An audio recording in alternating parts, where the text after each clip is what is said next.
Hello बच्चों, मैं श्रीमती प्रेम परिहार, सहायक आचार्य राजकीय बांगड़ महाविद्यालय डीडवाना और हम पढ़ रहे हैं BCom part first paper second प्रावेगिक अर्थशास्त्र जो कि व्यवसायिक अर्थशास्त्र का टॉपिक है।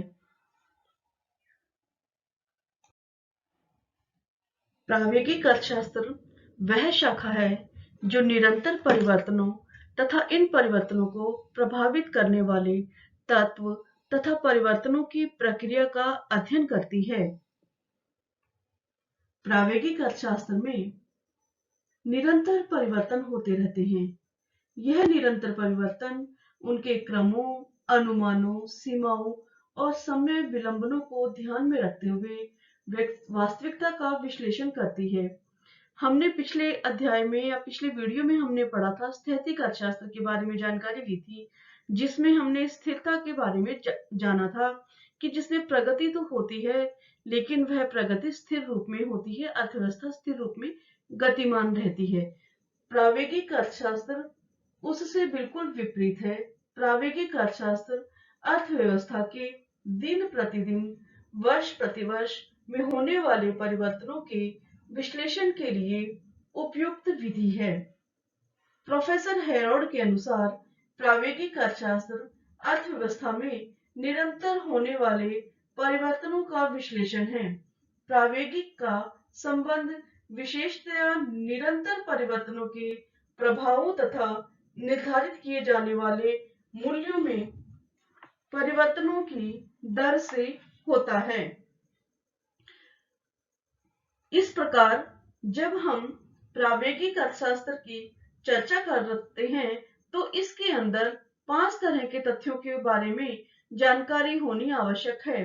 प्रोफेसर क्लार्क के अनुसार ये परिवर्तन हैं: जनसंख्या में वृद्धि, पूंजी में वृद्धि, उत्पादन साधनों तथा उत्पादन रीतियों में परिवर्तन, औद्योगिक संगठनों के रूप में परिवर्तन, उपभोक्ताओं की आवश्यकताओं में वृद्धि। इस प्रकार प्रावेगिक अर्थशास्त्र में न केवल परिवर्तनों की प्रक्रिया का विश्लेषण होता है, वरन परिवर्तनों की प्रक्रिया में प्राप्त असंतुलन से संतुलन की विभिन्न स्थितियों का निर्धारण करना होता है। यानी कि प्रावेगिक अर्थशास्त्र में विभिन्न परिवर्तनों के अंदर जो भी संतुलन होता है, इन विभिन्न स्थितियों का हम निर्धारण करते हैं। प्रावेगिक अर्थशास्त्र के अंदर आर्थिक चक्रों में असंतुलन की स्थिति का अध्ययन होता है और इस प्रकार कार्य आर्थिक चक्रों में संतुलन एवं समायोजन की प्रक्रिया, समय और उसके मार्ग का पता लगाना होता है। प्रावेगिक अर्थशास्त्र की विशेषताएं: असंतुलनों का अध्ययन। प्रावेगिक अर्थशास्त्र आर्थिक चरों में असंतुलन के अध्ययन से संबंधित होता है। परिवर्तन की प्रक्रिया। प्रावेगिक अर्थशास्त्र परिवर्तन की प्रक्रिया की व्याख्या करता है। तिथिकरण। प्रावेगिक अर्थशास्त्र आर्थिक सिद्धांत के उस भाग को कहते हैं जहां तिथिकरण आवश्यक होता है। यानी हमने स्थैतिक अर्थशास्त्र के अंदर देखा था कि वहां स्थिति से या तारीख से या दिनांक से हमें कोई मतलब नहीं होता था। हम सिर्फ ये बात करते थे कि साम्य कहाँ है, साम्य के बारे में बात करते थे। लेकिन जब हम प्रावेगिक अर्थशास्त्र पढ़ते हैं तो यहाँ तिथिकरण आवश्यक हो जाता है। इस विश्लेषण में हम यह बता सकते हैं कि इस तिथि को साम्य ऐसा था, साम्य की दशा ऐसी थी। आंशिक संतुलन की व्याख्या। जहां स्थैतिक अर्थशास्त्र अंतिम साम्य अवस्था का विश्लेषण करता है, वहीं प्रावेगिक अर्थशास्त्र आंशिक संतुलनों की व्याख्या करता है। समय विलंब की मान्यता। समय विलंब की मान्यता इस अर्थशास्त्र में स्वीकार की जाती है। आर्थिक चरों में तुरंत समायोजन न होकर कुछ समय अवधि के बाद होता है। यह विश्लेषण यह मान करके चलता है कि जो आर्थिक चर होते हैं उनमें परिवर्तन तुरंत ही नहीं हो जाता है, बल्कि कुछ समय के बाद होता है। सभी चर एक दूसरे से संबंधित होते हैं। यहाँ चर वे मात्रा या वे तथ्य होते हैं जो किसी इकाई को प्रभावित करते हैं और उस इकाई से प्रभावित होते हैं। प्रावेगिक अर्थशास्त्र पिछली तथा अगली घटनाओं के संबंध में आर्थिक वातावरण का अध्ययन करती है।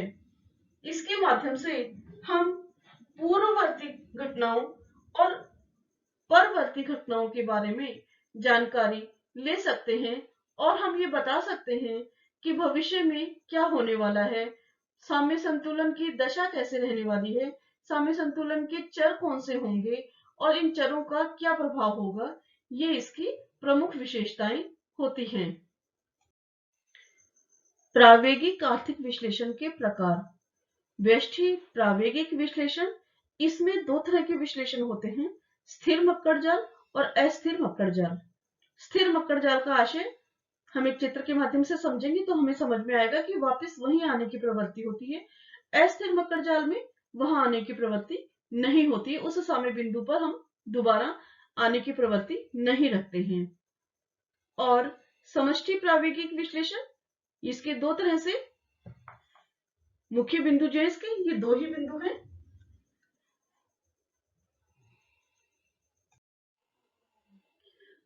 प्रस्तुत चित्र स्थिर मक्कड़ जाल के बारे में है, लेकिन स्थिर मक्कड़ जाल के बारे में जानने से पहले हम व्यष्टि प्रावेगिक विश्लेषण के बारे में थोड़ी सी जानकारी ले लेते हैं कि यह व्यष्टि विश्लेषण की वह विधि है जिसमें प्रारंभिक साम्य अवस्था से नई साम्य अवस्था तक पहुंचने के लिए परिवर्तनों की प्रक्रिया का अध्ययन किया जाता है। यह उन शक्तियों का विश्लेषण करता है जो पुराने साम्य को हटा करके या उसे भंग करके नए साम्य तक पहुंचने की अवधि में क्रियाशील रहता है।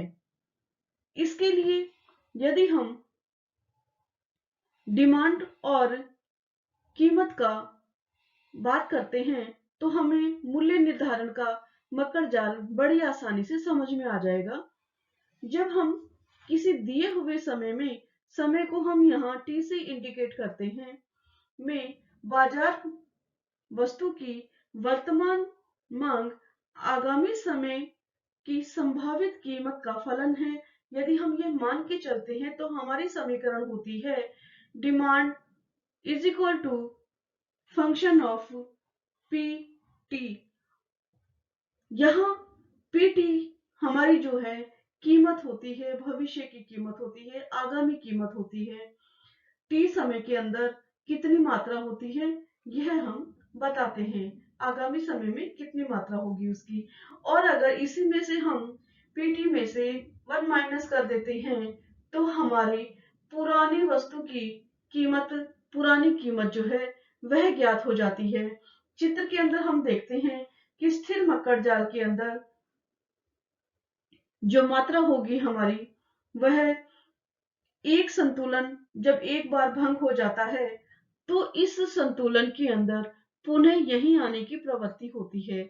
जैसे हमारा एम बिंदु पर संतुलन है, ये डी डी हमारी डिमांड रेखा है, एस एस हमारी सप्लाई रेखा है, इस अक्ष पे ओ वाई अक्ष पे हमारी कीमत है और ओ एक्स पे हमारी वस्तु की मांग और पूर्ति है।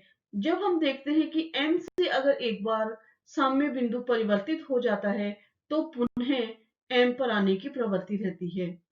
जैसे कि यहां से अगर हम देखते हैं S1 से P1 पे जाएगा, फिर P1 से S आएगा, S2 से फिर P2 पे आएगा, फिर S1 पे आएगा, ऐसे करते करते ये वापस यहाँ जो मेन साम्य है हमारा M पर वहीं आने की प्रवृत्ति जो है इस साम्य बिंदु में पाई जाती है।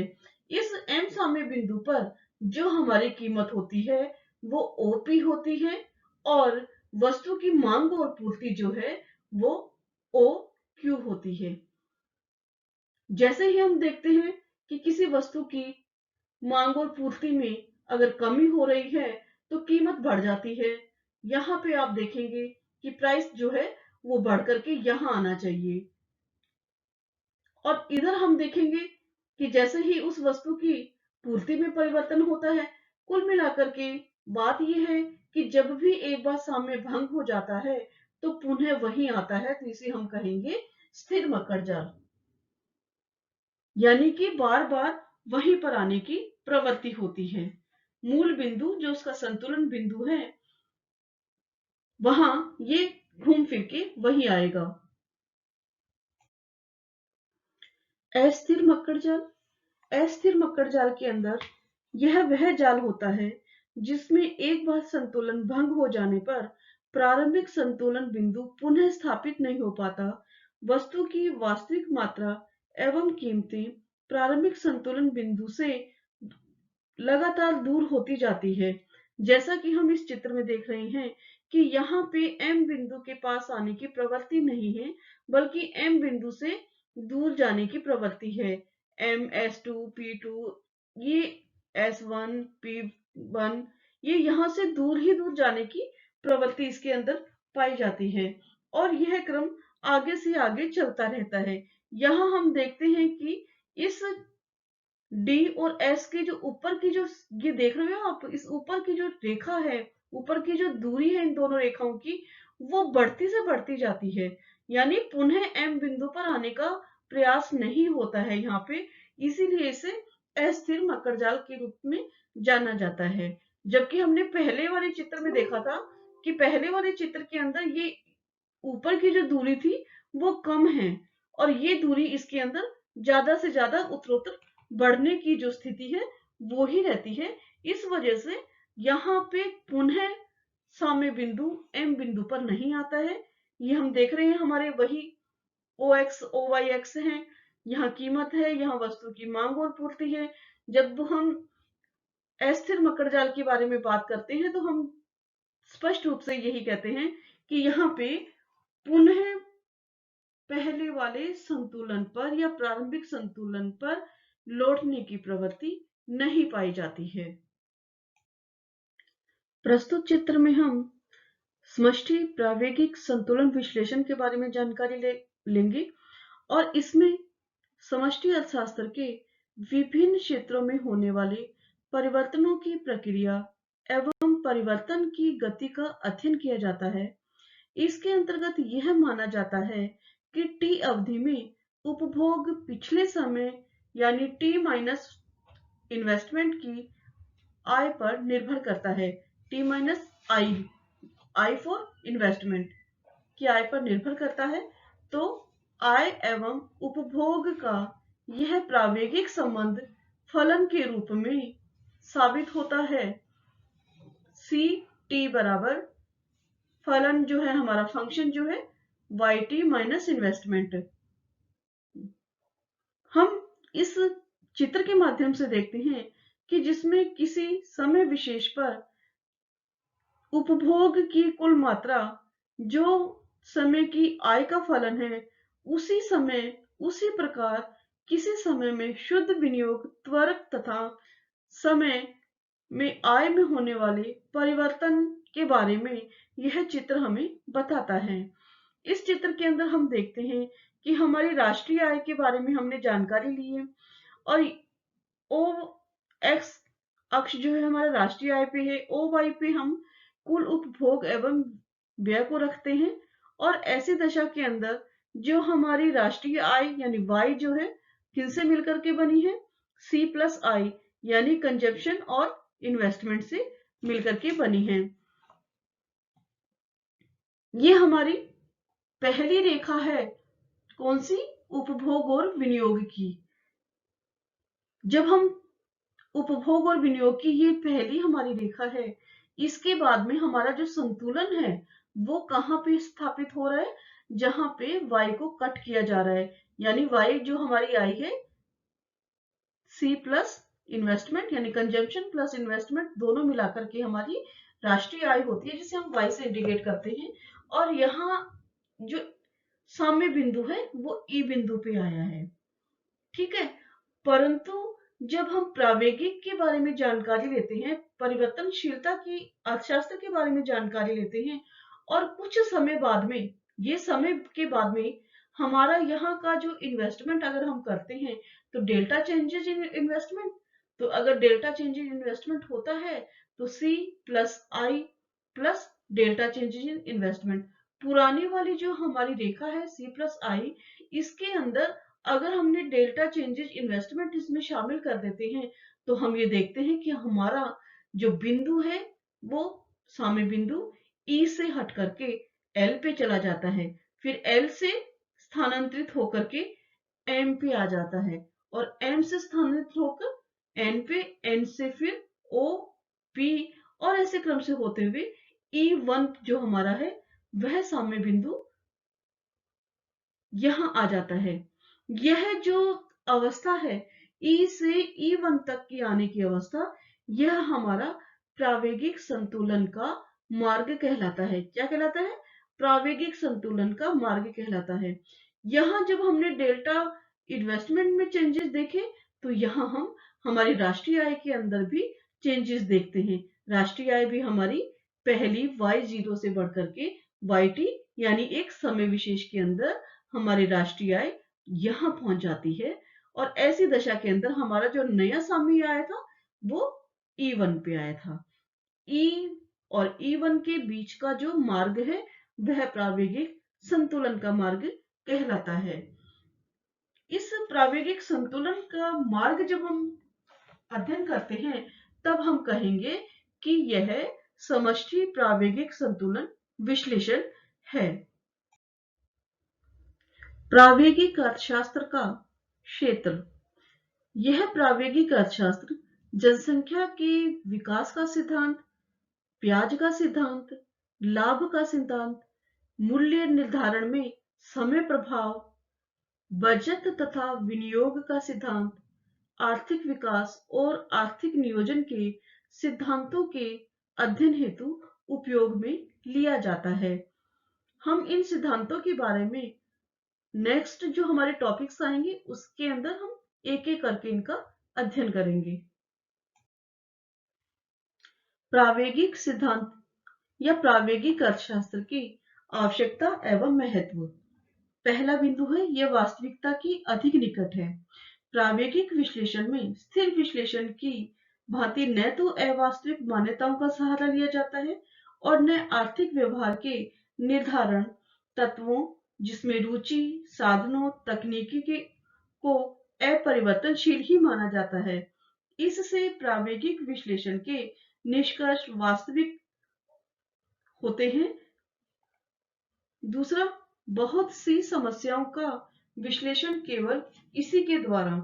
जीवन की बहुत सी समस्याएं ऐसी है जिनका अध्ययन केवल प्रावेगिक अर्थशास्त्र के द्वारा ही किया जा सकता है, जैसे कि आंशिक संतुलन और लगातार परिवर्तन संबंधी समस्याएं प्रावेगिक दृष्टिकोण से ही समझी जा सकती है। परिवर्तन करने वाली मूल शक्तियों या क्रियाओं का अध्ययन भी प्रावेगिक अर्थशास्त्र में ही होता है, क्योंकि अंतिम संतुलन के अध्ययन की अपेक्षा परिवर्तन की प्रक्रिया को जानना ज्यादा उपयोगी होता है। आर्थिक विकास के सिद्धांत के क्षेत्र में भी संतुलन स्थिरता ही अधिक महत्वपूर्ण समस्या का निराकरण भी प्रावेगिक अर्थशास्त्र के माध्यम से हो सकता है। तीसरा, मानवीय मनोवैज्ञानिक पक्ष संबंधी समस्याओं के अध्ययन में सहायक। व्यापार चक्र जैसी जटिल आर्थिक समस्याओं का उचित विश्लेषण प्रावेगिक दृष्टिकोण से ही संभव हो सकता है। यह व्यापार चक्रों के विभिन्न सिद्धांतों के अंतर को भी स्पष्ट करता है। अगला है प्रावेगिक विश्लेषण अधिक लोचपूर्ण होता है। इसमें परिवर्तनों की प्रक्रिया के आधार पर आर्थिक समस्याओं का विश्लेषण किया जाता है। इसमें अधिकाधिक संभावनाओं की खोज के मॉडल निर्मित किए जाते हैं और विश्लेषण में लोचता के कारण विकासमान और कल्याणकारी अर्थव्यवस्था की समस्याओं तथा नियोजन की समस्याओं का विश्लेषण भी इसी के माध्यम से अच्छे से किया जा सकता है। इसका क्षेत्र अधिक विस्तृत है। आधुनिक युग में वास्तविक जीवन की अनेक महत्वपूर्ण समस्याओं का समाधान इसी के माध्यम से किया जा सकता है, जैसे जनसंख्या के विकास का सिद्धांत, पूंजी एवं ब्याज का सिद्धांत, लाभ का सिद्धांत, बचत एवं विनियोग का सिद्धांत आदि ऐसे अनेक सिद्धांत हैं जिनके बारे में जानकारी और विश्लेषण प्रावेगिक अर्थशास्त्र में बहुत आसानी से किए जा सकते हैं। प्रावेगिक विश्लेषण में समस्त जटिलताओं का निराकरण बड़ी आसानी से किया जा सकता है। अन्य महत्व: प्रावेगिक अर्थशास्त्र आर्थिक सिद्धांतों की सत्यता एवं क्रियाशीलता की जांच करता है। यह जीवन की मान्यताओं के आधार पर समस्याओं की आर्थिक समस्याओं के निराकरण के लिए व्यवहारिक अध्ययन करता है। यह स्थैतिक सिद्धांतों को सुधारता है और उनका परिष्कृत रूप सामने लाता है। यह नए तत्वों पर प्रकाश डालकर निश्चित एवं यथासंभव सही भविष्यवाणी करने में मदद करता है।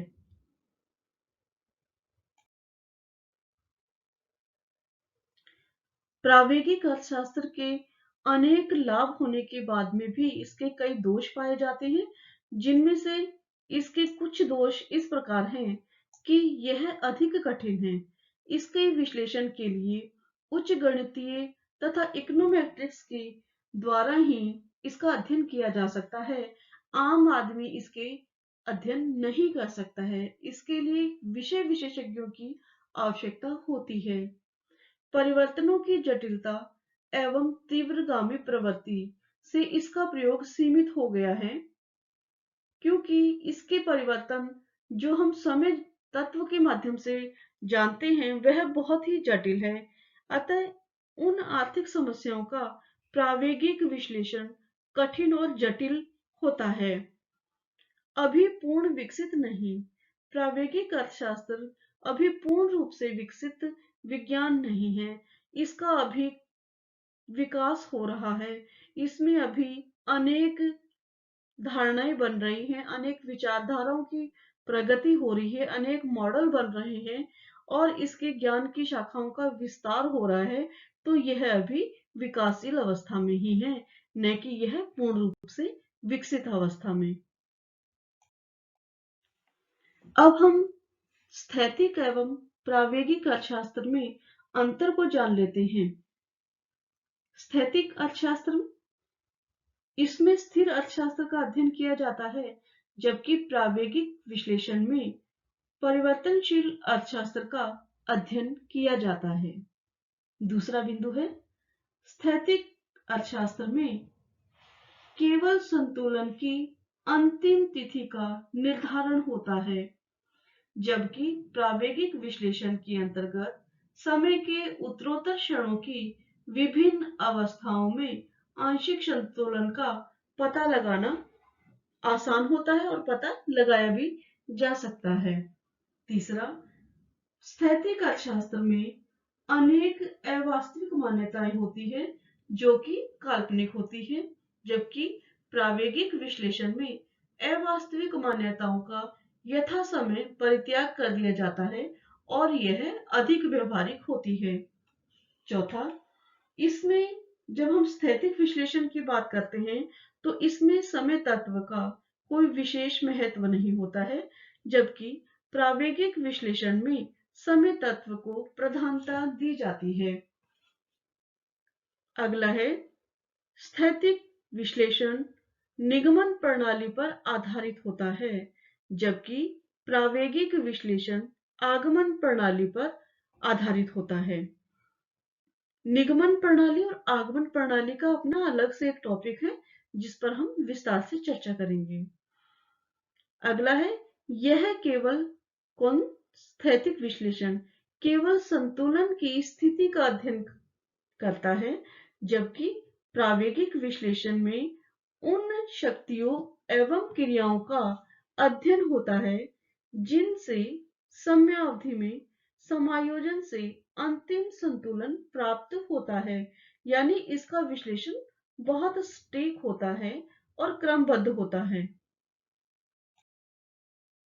अगला है, इसके अंदर स्थिर अर्थशास्त्र में विश्लेषण ज्ञात आंकड़ों एवं सूचनाओं पर आधारित होता है, जबकि प्रावेगिक अर्थशास्त्र में विश्लेषण आंकड़ों में होने वाले परिवर्तनों और उन आंकड़ों की भी जांच करता है। अगला, स्थैतिक अर्थव्यवस्था में अर्थव्यवस्था को प्रभावित करने वाले अनेक तत्वों को स्थिर माना जाता है, जबकि प्रावेगिक विश्लेषण में अर्थव्यवस्था को प्रभावित करने वाले तत्वों को परिवर्तनशील माना जाता है। अगला बिंदु, स्थैतिक विश्लेषण में इसका क्षेत्र सीमित तथा निष्कर्ष वास्तविकता से परे होते हैं, जबकि प्रावेगिक विश्लेषण में इसका क्षेत्र निरंतर बढ़ता जा रहा है और वास्तविक जीवन की समस्याओं के व्यवहारिक विश्लेषण में अधिक उपयोगी होती है। अगला और अंतिम, स्थैतिक विश्लेषण में यह पूर्ण विकसित एवं प्राचीन शाखा है और सरल है, जबकि प्रावेगिक अर्थशास्त्र आर्थिक विश्लेषण की नई एवं विकासशील शाखा है तथा उच्च गणित पर आधारित होने से कठिन होता है। जबकि हमने पहले बात किया था कि जब प्रावेगिक अर्थशास्त्र की हमें विश्लेषण करना होता है तो हमें इकोनोमेट्रिक्स की जानकारी होनी आवश्यक होती है, इसलिए यह थोड़ा कठिन पड़ता है, समझने में थोड़ी कठिनाई इसमें होती है। ये अपना टॉपिक कंप्लीट होता है।